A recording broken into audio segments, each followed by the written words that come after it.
अंगाची लाही लाही करणारा उकाडा आणि त्यात लोकसभा निवडणुकांची तप्त रणधुमाळी अशा एकूणच उष्ण वातावरणात आलेली एक बातमी दिलासा देणारी आहे।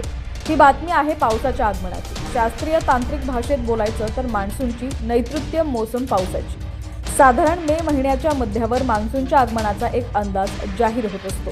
तो तसा बुधवारी जाहीर झाला। त्या अंदाजानुसार केरळमध्ये 31 मे रोजी मान्सून दाखल होणार आहे। ती तारीख 4 दिवस इकडे तिकडे होऊ शकते।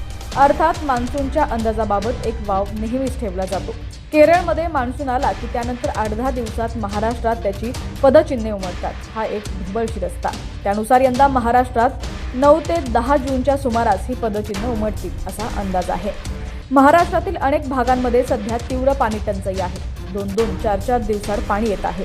धरणातील पाणीसाठा 10%, 14%, 16% इतका उरलेला आहे। देशातील अनेक ठिकाणच्या लोकांच्या घशाला कोरड पडलेली आहे। पावसाचे वेळापत्रक बिघडलं की शेतीचे सारेच वेळापत्रक विस्कटून जाते। हा अनुभव हल्ली वारंवार येतो। त्यामुळे या वेळापत्रकाबाबत फेरविचार करण्याची वेळ येऊन ठेपलेली आहे। त्यावर शासकीय पातळीवर अभ्यास, संशोधन सुरू असलं तरी ते अधिक गांभीर्यानं व्हायला हवं, हे शेती क्षेत्रातील तज्ज्ञ वारंवार अधोरेखित करत आहेत। तहान लागली की विहीर खणायची ही आपल्याकडील एकंदर मानसिकता। त्याचे अनुसरण निदान शेतीसारख्या क्षेत्रात तरी होऊ नये। बाकी 31 मे रोजी केरळमध्ये येण्याची जी गॅरंटी मान्सूनने दिलेली आहे ती पूर्ण हो हीच आशा सगळेजण बाळगून आहेत।